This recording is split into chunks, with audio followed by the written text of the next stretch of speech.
आपा तजय हरि भजय नख सिख तजय विकार। सब जीवन से निर्वैर रहे साधु मता है सार। 5 बातें कबीर साहब बताते हैं कि अगर सुखी रहना है, सम्मानित जीवन जीना है, उन्नति करना है, सुविधा की जिंदगी जीना है, आपस में मिलजुल कर रहना है, प्रगति करना है, तो कृपया इन 5 बातों को धारण कीजिए। सुख आकाश से नहीं टपकता है, सुख समुद्र की गहराइयों में नहीं मिलता है, पर्वत की कंदराओं में, गुफाओं में, जंगलों में, पहाड़ों की चोटियों के ऊपर, राजमहलों के बीच में, झोपड़ी में नंगे उघाड़े घूमने से और बहुत फैशन करने से भी सुख नहीं मिल सकता है। दुनिया में सुख कब मिलेगा? जब आपके अंदर सद्गुण होंगे, सदाचार होंगे, आपके अंदर अच्छाइयाँ होंगी, आप अच्छे कर्म करेंगे, तब आपको सुख शांति मिलेगी। तो उसके लिए साहिब बताते हैं क्या करना है। कुछ त्यागना है, कुछ पकड़ना है, कुछ करना है, कुछ नहीं भी करना है। तो क्या करना है और क्या नहीं करना है वो साहिब बताने जा रहे हैं। आपा तजय हरि भजय नख सिख तजय विकार। अर्थात आपा तजय, अहंकार का त्याग कीजिए।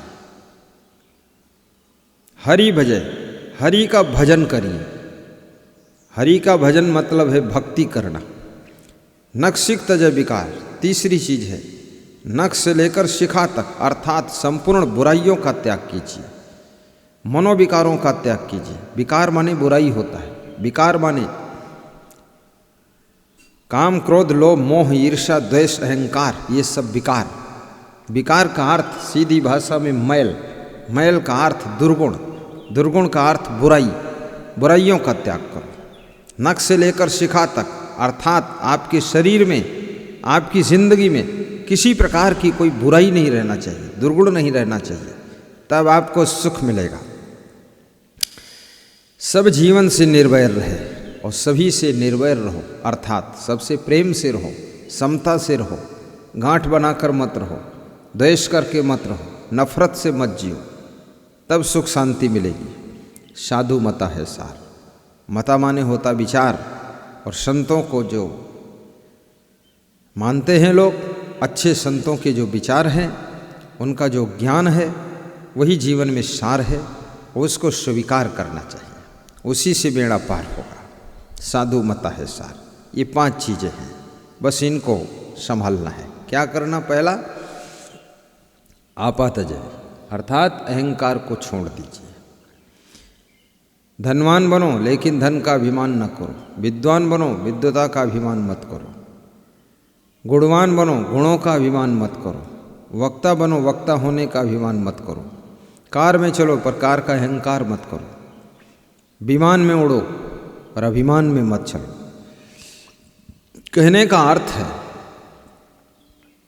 दुर्योधन को अभिमान आया, उसका विनाश हुआ।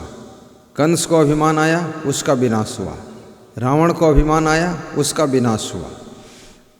अभिमान आता ही इसीलिए है, वो तुम्हारा विनाश करने के लिए पैदा होता है।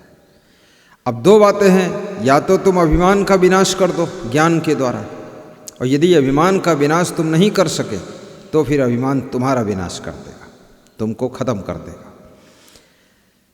अभिमानी आदमी को दूसरा कोई नहीं खत्म करता, उसका अभिमान ही उसको खत्म कर देता। लेकिन जो आदमी बुद्धिमान है, जब अभिमान आता है तो वो अभिमान को ही खत्म कर देता है। तो अभिमानी जो है निर्मानी हो जाता है और बच जाता है, सुरक्षित हो जाता है, उसका कल्याण हो जाता है। जैसे बीमारी आती है, अगर बीमारी को तुम नहीं खत्म करोगे तो बीमारी बीमार को खत्म कर देगी। लेकिन जो बीमार आदमी बुद्धिमान है तो परहेज करके, संयम करके, दवा खा करके, व्यायाम करके और नियम से रह करके वो बीमारी को ही खत्म कर देता है। और बीमारी जब खत्म हो गई तो बीमार सुरक्षित हो गया, तो उसकी बीमारी चली गई तो स्वास्थ्य प्राप्त हो गया। ऐसे ही अहंकार जब खत्म हो गया तो आपको सुख शांति भी मिलेगी, विनम्रता आ जाएगी और आपको जीवन में आनंद की अनुभूति होगी। तो आप आते जाए, इसलिए साहब कहते अभिमान को त्याग करो। हरि भजे, हरि माने होता विष्णु भगवान, हरि माने भगवान। अब हरि का भजन करने के लिए कबीर साहब कहते हैं कि भगवान का भजन करो, हरि का भजन करो। अर्थात इसका क्या अर्थ है? माला फेरना भजन है? नहीं। कबीर साहब कहते हैं हरि हर घट में रमण कर रहा है, ये आत्मा ही हरि का रूप है, और इस आत्मा का कल्याण करना ही हरि का भजन है। तो आत्मा का कल्याण कैसे होगा? गुरु भक्ति से होगा आत्मा का कल्याण, त्याग वैराग्य से होगा आत्म कल्याण, संयम नियम से होगा आत्म कल्याण, विषय भोगों की आसक्ति छोड़ने से होगा आत्म कल्याण, परस्पर प्रेम से रहने से मिलेगी आत्म शांति, और स्वाध्याय करने से होगा आत्म कल्याण, महान गुरु की सेवा करने से होगा आत्म उद्धार, साधु संतों की सेवा करने से होगा अपना सुधार कल्याण, और गुरुदेव का प्रवचन सुनने से भी होगा अपना आत्म कल्याण। तो ये जितने कल्याण के साधन हैं, प्रवचन सुनना, स्वाध्याय करना, पाठ करना, पूजा करना, गुरु की उपासना करना, गुरुदेव का ध्यान करना, संयम नियम से रहना, वैराग्य से रहना, त्याग से रहना, ब्रह्मचर्य का पालन करना, सद्ग्रंथों का अध्ययन करना, परस्पर प्रेम से रहना, ये सब आत्म कल्याण के साधन हैं। और इन सबको करना ही हरि का भजन है। हरि के भजन का अर्थ ये नहीं है केवल कोई नाम का जप करो आप, नहीं। जिनके नाम को जप रहे हो, कहाँ कहाँ से ढूंढ ढूंढ के अलग अलग तुम नाम ला रहे हो, नया नया ईजाद कर रहे हो, वो अर्थ नहीं है। इसका अर्थ ये है कि जैसे राम का जप कर रहे हो, तो राम के जप का अर्थ है राम के गुणों का अपने जीवन में पदार्पण कीजिए, राम की कलाओं को धारण कीजिए, राम की अच्छाइयों को लीजिए, कृष्ण की अच्छाइयों को लीजिए। महान पुरुष आदर्श के रूप में होते हैं, उनसे आदर्श सीखिए अपने जीवन में। कबीर साहब का आप माला जपना शुरू कर दे, ओम कबीराय नमः, ओम कबीराय नमः, इससे कुछ होना देना नहीं। कबीर के दोहे, कबीर की साखी, कबीर का ज्ञान रमैनी शब्द, इनको अध्ययन करके और वो जो ज्ञान है उसके ऊपर आचरण करना, अपने जीवन का निर्माण करना उनके ज्ञान के अनुसार, यही कबीर को भजना है। रामायण के अनुसार चलना, अपने जीवन का निर्माण करना, ये राम को भजना है। गीता के अनुसार निष्काम कर्म करना, निष्काम भक्ति करना, निष्काम ज्ञान योग में जीना, यही कृष्ण का भजन है। कोई नाम जपने से भजन नहीं होता है। तो कबीर साहब कहते हैं हरि भजय, हरि भजने का अर्थ है परोपकार करना भी हरि भजन है, भंडारा करना हरि भजन है, सत्संग कराना हरि भजन है, सत्संग सुनना भी हरि भजन है, सत्संगियों की सेवा करना, उनको पानी पिलाना, भोजन खिलाना, परोसना, ये भी हरि भजन है, झाड़ू बहारू लगाना, साफ सफाई रखना, ये भी हरि भजन है।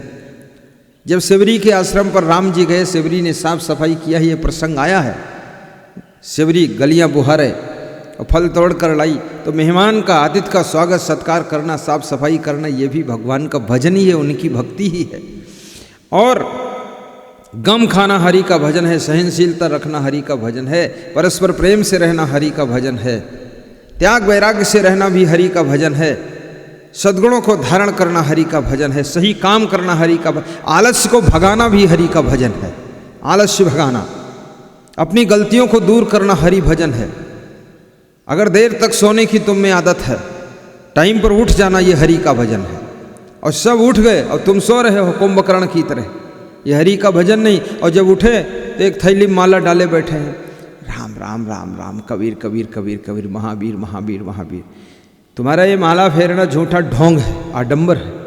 सवेरे टाइम पर सोकर उठो, सबके साथ काम करो, घर का संगठन मत बिगाड़ो, बेईमानी छोड़ो, निकम्मापना छोड़ो। काम क्यों नहीं करते हो? उठते क्यों हो? फिर खाते क्यों हो? टट्टी क्यों जाते हो? ये बेईमानी तुम्हारी छूटेगी नहीं। आखिर घर में लड़ाई झगड़ा होगा, बंटवारा होगा, तब चंदू लाल बनकर घूमोगे, मुन्नू लाल अकेले। तब लाद के कुदाल कंधे पर चले गन्ना के खेत में, अभी तक मटर गश्ती कर रहे थे तो बेईमानी छोड़ो, यही हरि का भजन है। बेविचार छोड़ो, ये हरि का भजन है। चोरी करना छोड़ो, ये हरि का भजन है। चोरी चपारी बेईमानी नहीं छोड़ रहे हो, भगवान को भज रहे हो।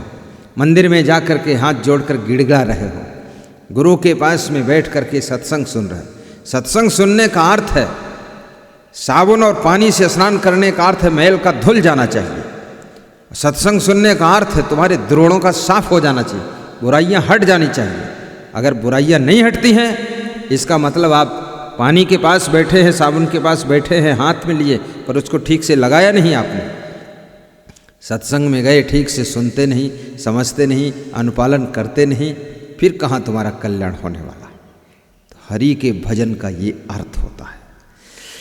आपा तजय हरि भजय, नख शिख तजय विकार, सब जीवन से निर्वैर रहे, साधु मता है सार। नख शिख तजय विकार, कितनी बड़ी बात कबीर साहब ने कह दी। हर शास्त्र में मैंने लगभग यही पढ़ा है कि बुराइयों को दूर करो, विकारों को दूर करो, अपना सुधार करो, शांति मिलेगी। फिर भी लोगों के समझ में नहीं आता है, गलत काम करना बंद नहीं करते हैं। इनको शांति सुख मिलेगा कहाँ से, उद्धार कहाँ से होगा। नख से लेकर शिखा तक, अर्थात संपूर्ण अपने विकारों को, मैल को, दुर्गुणों को, बुराइयों को धो डालिए, साफ करिए, त्याग कीजिए, निर्मल हो जाइए। फिर क्या होगा? कबीर मन निर्मल भया, जैसे गंगा नीर, पाछे पाछे हरि फिरे, कहत कबीर कबीर। सब जीवन से निर्भय रहे। तीसरी बात कबीर साहब कहते हैं, किसी से भी राग द्वेष मत रखो, गांठ बनाकर मत रखो, समता से जियो, बैर मत बढ़ाओ, झगड़ा मत करो, दुश्मनी मत बढ़ाओ। गम खा लेना चाहिए, नाराज नहीं होना चाहिए। सामान की भी गम खा लो, धन की भी गम खा लो, थोड़ा सा खाने पीने की चीज़ों में भी गम खा लो, क्षमता ले लो। कोई थोड़ा ज़्यादा खा लिया है, कोई बात नहीं, वो भी अपना ही आदमी है, अपने में से भी थोड़ा उसको दे दो। दया भाव रखो, कोमलता रखो, छीना झपटी मत करो, चिल्ला चोट मत मचाओ, संतोष रखो। इससे आप निर्भय हो जाएंगे, प्रेम बढ़ेगा तो सुख मिलेगा। साधु मता है सार, संतों का जो विचार है, संतों की जो वाणी है, संतों का जो ज्ञान है, संतों की जो रहनी है, महान संतों का जो जीवन है, वो हमारे लिए आदर्श है, मॉडल है। उसके अनुसार हमको अपना जीवन बनाना चाहिए और उस साधु संतों के सार ज्ञान को ग्रहण करना चाहिए, तब हमारा उद्धार होगा। ये 5 चीज़ें जिसके जीवन में होंगी, कबीर साहब कहते हैं वो व्यक्ति महान है और उसके साथ रहने वालों का भी कल्याण है। बोलिए सद्गुरु कबीर साहब की जय। धन्यवाद।